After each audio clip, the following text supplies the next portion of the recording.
Hey everyone, we're back at Shuffle again for another 1-2 session. No log intro for this one, let's just get into it. First hand of note, we look down at King 7 offsuit in a bomb pot. The first flop is 8-10-6, the other one is 6-3-7, so we flop top pair on one board. I'm in the +2, and when it gets to me, I actually bet out for $15 with top pair on one board and a gutter on the other, and get called by the button and the under the gun player. So we're 3 ways to a turn of the King of Spades and the 5 of Diamonds. When under the gun checks to me, we have top pair now on both boards, so I think there's no reason to slow down. I continue for $40. The button calls, big blind folds, and under the gun jams for $55. Obviously, there's nothing to do here. I put in the call, the button puts in the call. The top board comes a 3 of spades, and the other board comes a 2 of hearts. Now, look, we have iffy top pairs on both boards. There's a player already all in that we have to beat, but there's the other guy. This is a spot where I'm extremely happy with how I played it. Riddle me this, is there any hand that can scoop us outside of pocket kings or pocket aces? I don't think so. I don't think there's a single hand that could scoop us, and I know we only have one pair on both boards, and it took me like 20 seconds to come to this realization real time that we have the best hand on one of these boards, so I want to get this guy off it and maybe scoop the other guy that's already all in. So I end up going all in for almost $200. The button does not make a quick decision, which indicates, yes, he likely has us beat on one board, but has nothing on the other board. So this is a great decision by me, that eventually he makes the decision. The button decides to fold. So we're heads up against the under the gun player, and he shows ace 8 of clubs. So we had a pair of 8s on one board and turn an open ender on the other board. So we end up taking this entire bomb pot down. I'm really happy with how I played that river. I think that was fantastic. Let's move on to the next hand.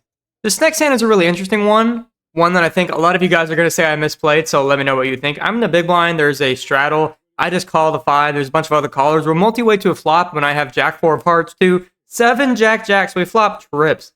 I lead out into the field for 15, and only under the gun behind me calls. Little history on this guy. This guy is probably, there's only a few people I've ever played with that I just don't want to be at a table with. This guy's one of them. He's just really annoying, and on top of that, he's just not a pleasant person to be around, but he calls to a turn of the 6 of clubs. And here's where I make the mistake I think you guys are going to point out. I actually check it to him. He doesn't have that much behind anyway, so if he has a jack, he's going to bet. And am I folding if he bets? No, I'm not. He's a very aggressive player type. So if he has a draw, 8-9, 2 diamonds, maybe a couple overs he floated with, he could.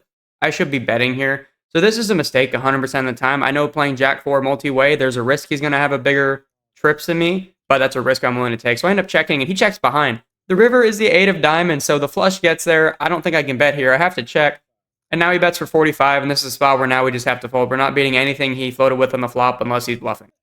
But, I mean, who knows? Maybe he was getting trappy with a bigger jack that he decided to limp pre-flop and would save a bunch of money. Who knows? Let's move on. I actually switched tables right after that. There's a guy on my left that he's just a really unpleasant person. I didn't want to be at the table with him. And then there was another guy that was taking like 45 seconds per decision pre or post-flop. I'm talking like he was deeply thinking about whether to limp or not to limp. And people were telling him, like, dude, you got to speed it up. And he was like, no, I'm going to do what I want. And I was like, this is just ridiculous. So that was not a table I wanted to be at all. So I switched to another table. Not a great camera angle. I'm sorry, but it was the only other 1-2 table open, so I had to. We look down at pocket 2s on the small blind. The hijack opens to 10.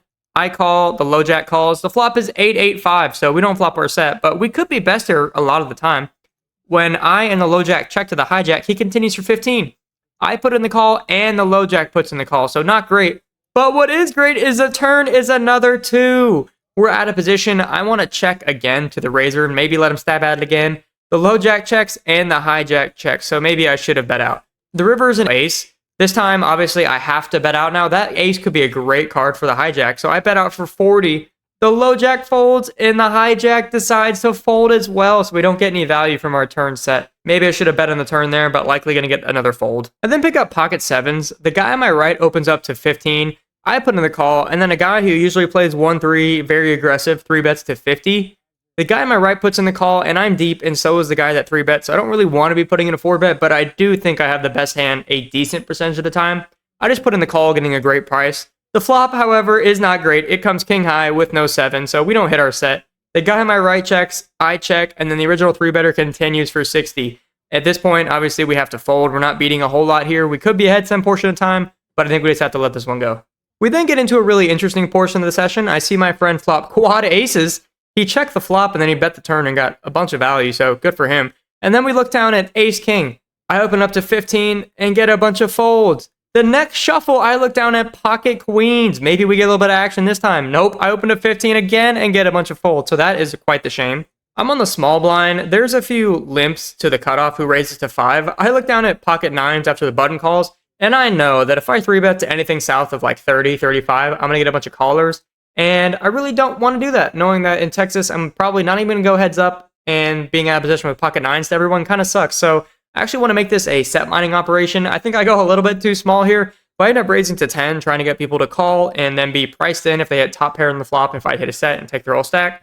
That's kind of what I'm doing here. It should be a little bigger, present me. I'm a little more aggressive. Maybe I 3-bet bigger and try to go heads up with someone, but it doesn't even matter because it gets back to the cutoff and he just ships it for like 85. It gets back to me and I re-raise 200 to get the hijack to fold, and he does. So we go heads up to a flop, and this is what happens. Oh, fuck. That's not good. Yeah, just a classic flip where one guy flops in nuts. No biggie, no biggie. The second nut's fine, my bad. So we end up losing that. That one kind of sucks, but it is what it is. We move on. A little late to recording this hand, my bad. I was under the gun with pocket 5s. The button straddled. When it got to me, I just called, and then the +2 raised to 15. The button calls, and then I called. The flop was 6-5-10 with 2 hearts. We flop a set. I check. Sadly, the +2 checks, but the button bets 20. I put in the call, and then after giving up the betting lead and checking, the +2 decides to call as well. So that is weird. The turn is the 9 of diamonds, kind of a brick, but it does introduce another flush draw. I check and flow to the button, but sadly, he checks behind. The river is a 4 of spades, so another pretty good card. If someone has a 10, or somehow if the +2 still has an overpair, he's going to call a bet. So I bet out for $30. The +2 folds, so maybe he did just have 2 big overs that whiffed or had a draw that never got there. And then the button folds as well, so maybe he was just taking a stab on the flop. That really sucks to see, flopping a set, getting no action. It's kind of what happened with pocket 2s, but can't complain about flopping a set.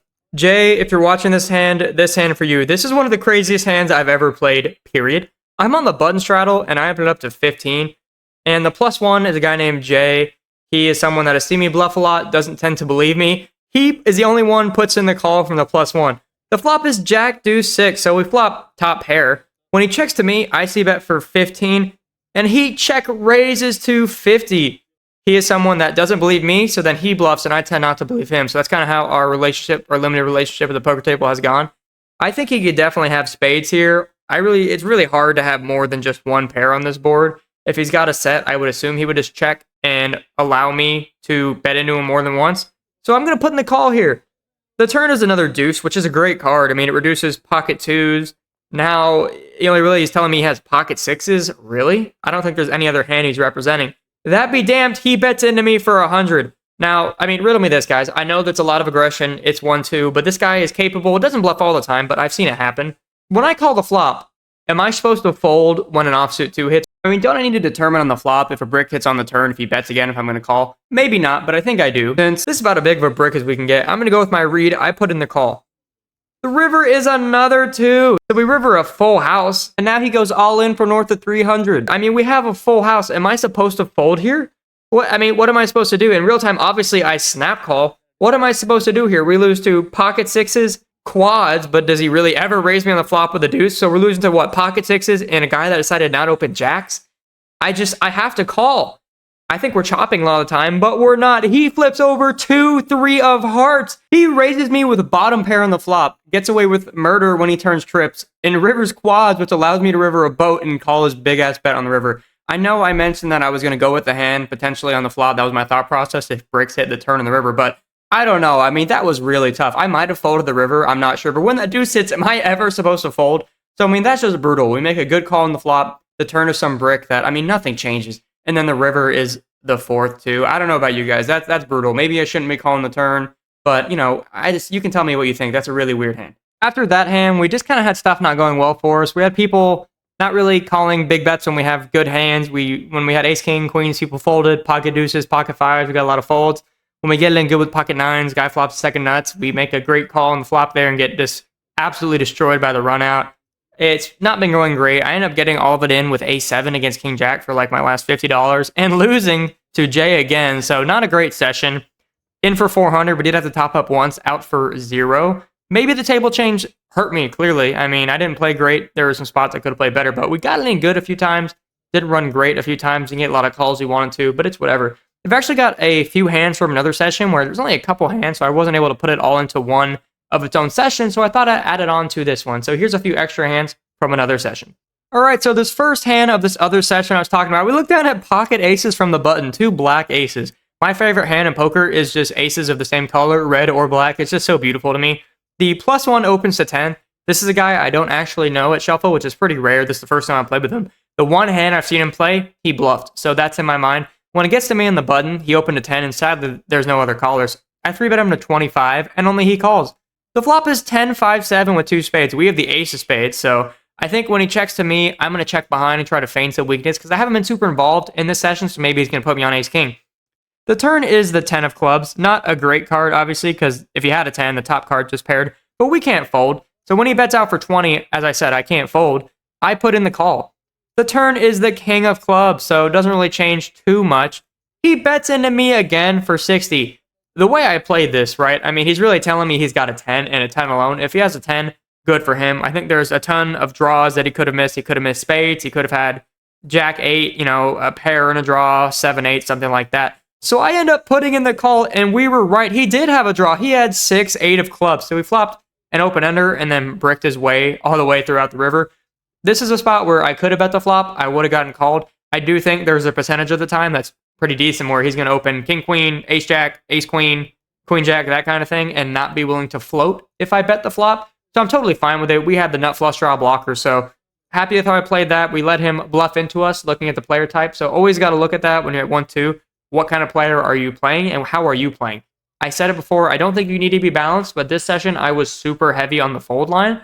So he may be thinking that he could get me to fold easily. Maybe I floated him once with ace king. So very happy with how I played that. Let's move on.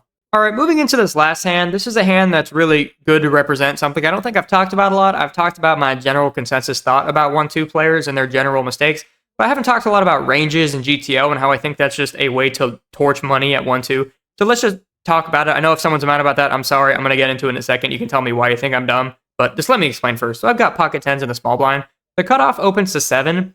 The button calls, and when it gets to me, I 3-bet to 25. I think 30 is probably more appropriate. Try to go heads up. The big blind puts in the cold call for 25. The original opener, the cutoff, folds, and then the button calls as well. So 3 ways to a flop of ace, jack, ace with 2 clubs. Now, of course, I technically have the biggest aces in my range, but at 1-2, I'm just telling you, like, if you bet your range, you're just going to get torched, okay? So many people limp call ace, jack, ace, queen, ace, king. It's so dangerous to do it. So when I bet out here for 20, it's a risk. The guy on my left folds, which is great, but then the button puts in the call. The button's a really funny guy. I played with him many a times. He's liable to just ship it in with top pair, 2 pair, or flush draw on the flop. So this guy is wild. He could just ship it in at any point, so that's in the back of my mind to be careful. The turn is a 6 of diamonds, and although I said it's in the back of my mind, the front of my mind says bet. So I put my foot on the gas again for 50, because again, I have the biggest aces in my range, right? He is very capable of calling that guy 7 with ace king. So I do bet out for 50 and get called again, and this is not good. He's got like 60 behind. And what's even worse is the river is a club, so the flush completes. Do we beat anything here? The answer is no. If he's been floating us with a jack, is he going to fold for the small price? Based on this player type, I really don't think so. So I actually put in a check, and he does go all in for like 50, 60 something. I look at it for a second, and there's just no way. I mean, maybe does he have king, queen once in a blue moon? Maybe. I put in the fold, and sure enough, he shows queen 3 of clubs. So technically, we played it right.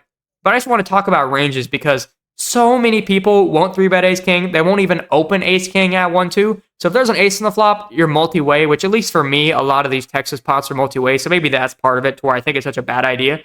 And it's an ace high board and you don't have an ace, just check. I mean, unless you have some equity with a draw or, just put in the check a lot of times because you're going to get in trouble. If I would have checked, I'm pretty sure it checks around on the flop. I bet on the turn. I get called on the button and the river comes and I lose less. It's just out of position to multiple people without top pair, some decent equity or a big draw.